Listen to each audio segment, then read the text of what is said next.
Uh-oh. What happened? Uh-oh.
Are absolutely disgusting. So the ex-employee who exposed Mr. Beast, Dogpack, has finally released his part 2 video titled I Work for Mr. Beast, He's a Sociopath.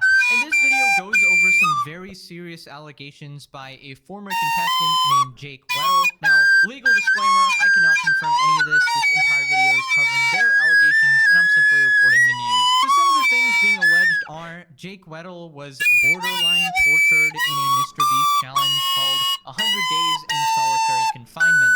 Apparently, he was not even allowed to see sunlight and had bright studio lights on him and cameras 24/7 so that he couldn't sleep, which may potentially fall under sleep deprivation, which is a form of serious torture. Apparently, there was an incredible amount of pressure to stay and complete the challenge as well, even when he was falling apart, so to speak. Another allegation is that Mr. Beast had a convicted SA offender with a child victim on the Mr. Beast team and on camera in one of the videos as well, which is absolutely insane for a channel whose viewer base is full of kids. Dogpack is also working on a part 3 video that goes into further horrible accusations regarding potentially covering up SA situations. Also, I know Mr. Beast's secret CEO has been practically like harassing my people on, hey, what's in part 2? What does he know? So I will just tell you, James, what will be in part 3, so you don't have to harass my people. It will be about serious allegations of sexual misconduct in the company and your direct involvement in covering up those crimes. During the 100 Boys versus Girls video, I have people corroborating the same story that the camera guy who gave the girls a drone was making some girls feel uncomfortable. You trap these girls in a circle and make them sleep on rough turf and get them high on paint fumes, and then you try to them. Alright, so that's obviously going to be a nightmare for the Beast PR team, but let's just go over this situation, see what's going on, starting with Jake Weddle's experience filming the solitary confinement video. I'm Jake Weddle. If you know me from Mr. Beast, I'm a deep cut. I'm in a few of the videos, sometimes maybe purposefully kept in shadows. I'm in the cut all the time. Pitch is 100 days in solitary confinement. But don't worry, like you only have to last like 30. We have like a video. We'll pitch it like at first it's gonna be like a luxury vacation. You're gonna have like a hot tub and your ice cream machine, and like part of the video is gonna be you deciding like what items am I gonna get rid of, today, and you have like a choice. They were like, it's only gonna be bad for the last like 5 days tops when you have like nothing left. You're the first. It's gonna be like a breeze for most of it, and by the end of it, after 30 days, you're gonna get $300,000 because it's $10,000 a day. Okay, so apparently it was pitched as a sort of vacation, a really easy challenge where you can earn 300K, where you'll have a hot tub and an ice cream machine. But then he goes on to explain the alleged absolutely horrid conditions on the set, saying that it smelled really bad and he didn't even get to sleep and was suffering from insomnia even after the challenge. And I mean, they had just freshly painted the set. You could smell it, which that's probably not good, the smell of fresh paint in your surroundings for the next XYZ time. A hot tub that's not connected to a filtration system. Give it 3 days, it's gonna stink. And the ice cream machine, let's talk about that for a second. The ice cream machine has 2 modes. On, and off, reeking of smelly dairy mildew.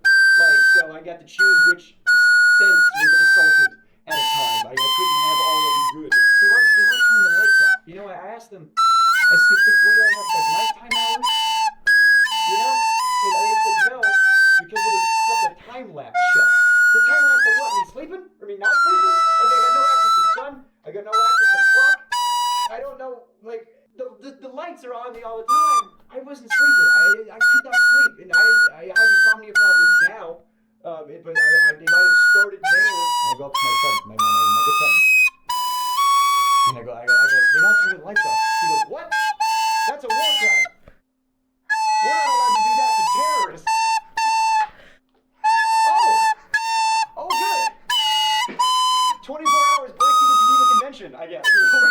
He said, Jimmy said, can you say to the camera how thankful you are that now you can pay back your student loans? That is absolutely awful to hear. So he's claiming that they allegedly almost tortured him and then asked him to basically thank the cameras for it. Now, I don't know if it actually qualifies as like a war crime because that seems a bit much, but regardless, it is a horrible thing to do to someone, especially from supposedly the kind-hearted god angel that is supposed to be Mr. Beast, right? And if this is true, it could be a serious problem for Mr. Beast and the whole team, because there's been a ton of allegations of people accusing Mr. Beast of using money to get people to do things that they wouldn't normally do in a sane mind. I mean, presenting it as a vacation and then turning it around into borderline torture is just not a good look. At the very least, if they ever do something similar in the future, it needs to be monitored by some safety authority or something, because the reckless disregard for the health and safety of contestants in these challenges is just ridiculous at this point. Even from the recent Beast Games allegations with people claiming to be injured, denied medication, and much more. I mean, you just can't subject people to this type of stuff and say that it's perfectly okay because they signed up for it. Well, I mean, it seems like they didn't know what they signed up for, and when you dangle life-changing money in front of them, it's going to affect their judgment drastically. Now, here's some text messages he shared as well. Hope you're doing well, man. That video you uploaded is money. So good. I appreciate it. I'm doing better physically. Mentally, I'm still kind of in a place. I still can't sleep. I've slept 5 hours in the past 3 days, marathon included. I don't know what's wrong with me. Lots of thinking, too much, one might say. Hope they're taking care of you where they can.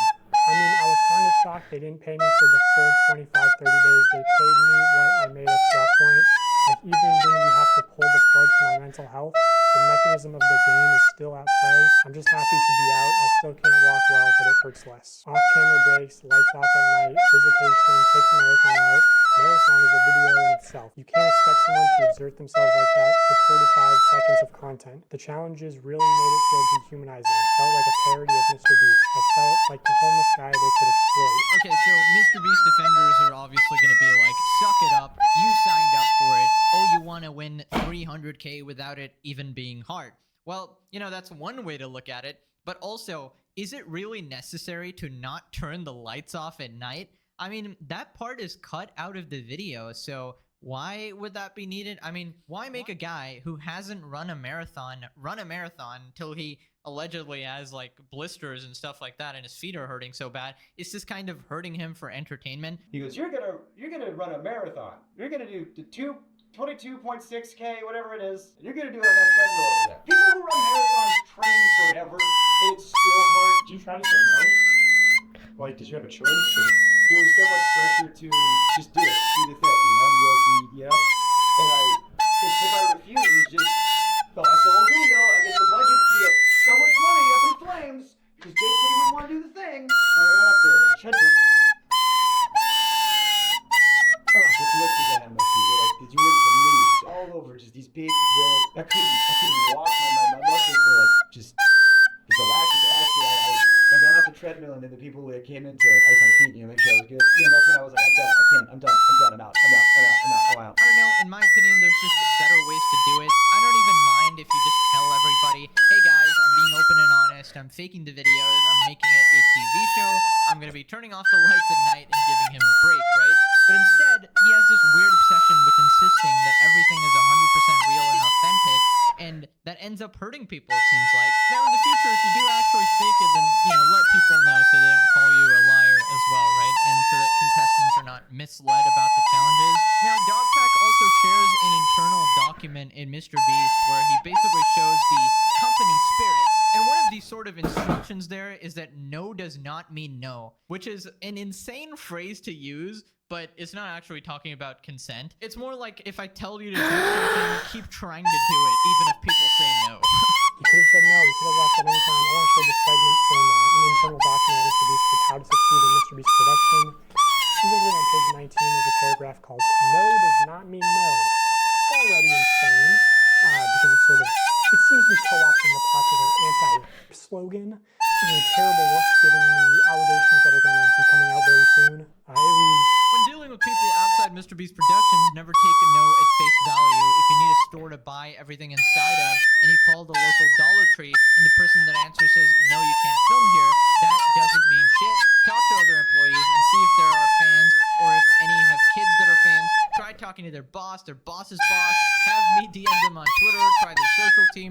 If after all avenues are exhausted, you're still left with a no, that doesn't mean don't try the other Dollar Trees, because the manager of those could be huge fans and willing to bend the rules. Basically, what I'm trying to convey is what we call pushing through no. Don't just stop because one person told you no. Stop when all conceivable options are exhausted. This is one of the tools that, when combined, dramatically improve your probability of success when producing here. Alright, so it's basically saying keep trying to make the thing happen and don't take no for an answer, which is okay, except the phrase is a very weird choice and probably made a lot of women uncomfortable, but alright. Now, Dogpack also claims that this sort of mentality might lead to some shady business behind the scenes. For example, if an employee is pressured to make something happen, or, they might lose their career for it, then they might be incentivized to tell half-truths or lie about small details to get certain things to happen that would normally not happen. Anyways, now we get to, in my opinion, one of the most concerning parts of the entire video, where Jake says that the Mr. Beast team has been working with a convicted SA offender. Well, there was a known offender, registered offender, convicted offender, on the registry and everything, who worked there. From what I hear, I can't confirm or deny it. From what I hear, he's on the registry for doing some not great stuff with some underage people. And then knew that. He's running at a channel that has underage people on and around and is targeting underage people. And they covered up the fact that not only did he work there, but he was like the manager when it all started. Wow, that is absolutely horrific if that is true.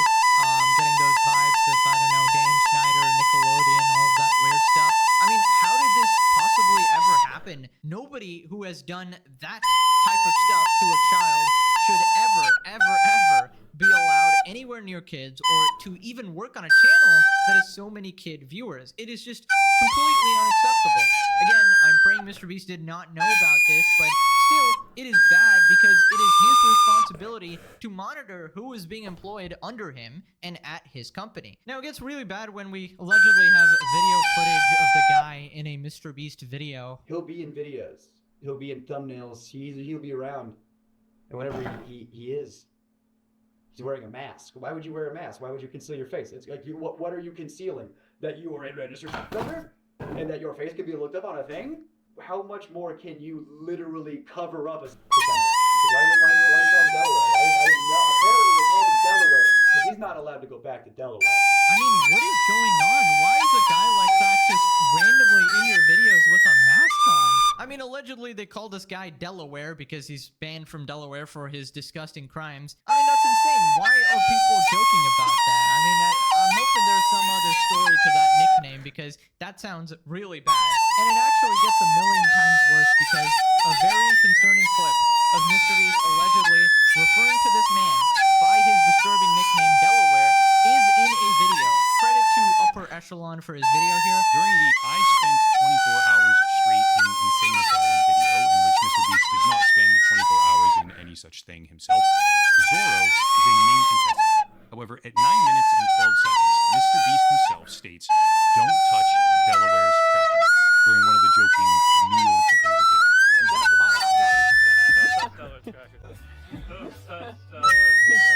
That simple, innocuous slip presents a very big problem. If Jake Weddle's testimony is accurate, which I believe it is, having compared the height of Delaware, or Zorro, to that of Chandler, with eye color, hair color, weight, facial features, etc., it all checks out. If Jake Weddle's testimony is accurate, it means that not only was there a convicted offender working at Mr. Beast, convicted of explicit acts with a victim under the age of 11, by the way, but his nickname was the state in which those crimes crimes occurred, which Mr. Beast himself openly used. I mean, if this is all true, this is some really sick stuff. Why are they joking about that name if that is the story behind it? Why is that man allowed on set when he has a criminal record for one of the most heinous crimes? I mean, in my opinion, if you're going after minors, that is just absolute bottom of the barrel, absolutely horrid stuff. And this has got to be by far the worst allegation yet. I can't believe it's gotten worse than the illegal lotteries and everything else. Allegedly, they're trying to expunge his record too to cover it up. Also, apparently before this phone conversation got recorded, the person on the other end of the line said that the Mr. Beast team was actually trying to expunge Delaware's record off the registry. Everyone at the company knows, but somehow you don't know. I think that needs more of an explanation than just saying, I didn't know. Well, how didn't you know? How did this person get into the company and a company that makes content for children and around children? So yeah, Jimmy, I think we need an explanation from you. Honestly, it is your responsibility as the leader to make sure nothing like this is happening at your company. I mean, I get it's big, I get there's a lot going on, but this is ridiculous. First we had Ava Chris Tyson, then we had a host of other allegations with illegal lotteries, beast games, all of that, and now something like this. It is so concerning for the biggest channel in the world to have potentially an offender on their team. I mean, I wish it ended there, but something more has happened that is slowly making the Beast team look even more guilty. So, besides the cease and desist that they sent Dogpack here, apparently the Beast team is going back several years in the past and quietly editing out portions of videos, deleting over 20,000 comments, purging entire sections of their videos and comment sections in an attempt to hide anything that could be considered shady, could be considered illegal, considered controversial. Once again, shout out to Upper Echelon for his video here. But what he did do is launch another video. This one, the newest one, is about surviving 100 days in a nuclear bunker. This right here is the 36-hour period of time where the comment section of that latest video was scraped repeatedly and archived. Green is the total number of comments posted. Red is the total number of comments allowed to remain on the video actively. Over that one single 36-hour period from August 4th to midway through August 5th, over 26,000 comments were deleted at a consistent rate, as well as in two very large major batches. Here's a complete list of the comments, by the way, where you can see things like this, showcasing that all at once for various keywords and phrases, dozens or even hundreds of comments will disappear in close proximity to each other. For example, comments simply containing the word script were suddenly mass deleted. Comments containing the word fake were mass deleted as well. This right here is a video from 6 years ago where Mr. Beast decided to tip delivery guys $10,000. But if you scroll down, there's a jump in the most recent comments from 10 days ago to 1 month ago. All comments from the entire month of July were purged from this video. Damn, the Shadman poster is actually there, end quote. Mr. Beast went back to a video from 6 years ago. He deleted an entire month of comments, as well as stealth-edited a portion of the video out to hide things. Here's a complete list of the edits made to the Mr. Beast videos over the past couple of months for anyone curious to go look for themselves. This is all the stuff they're trying to hide on a plate for you. That channel, once again, shout out to Hoboon, who is an absolute fiend when it comes to archiving data. As of August 1st, that channel pulled down 4 unlisted videos. These 4 we have right here. One of them is a fragment of the live stream where the alleged illegal lotteries took place. This one starts right from the beginning with a stone-cold statement by Jimmy that he will be signing the t-shirts, but he'll try to convince his team to sign them as well. They removed a roughly 30-second section where Jimmy says to the camera, probably shouldn't break the law because being in jail sucks. And then a part where he asks Chris Tyson, if you were to ever go to jail, what would it be for? Which is an odd thing to go back and edit 6 years later. Okay, so that is a lot of things to delete seemingly out of nowhere. Clearly, there's some sort of panic going on at the Mr. Beast headquarters. I mean, Chucky, the Mr. Beast employee, recently sent a screenshot to Drama Alert that his nuclear bunker video had a 99% like ratio, basically saying there was no negative comments or dislikes at all. And here you are, deleting 20,000 comments. That's more comments than my latest several videos combined, so that's a lot of people. And you're censoring potentially hundreds of thousands of people from their voice being heard. So obviously that's not adding up, and the reasonable conclusion is that there were more dislikes than initially reported. And now you're trying to hide certain videos. I don't even know what other shit is there now, because you're deleting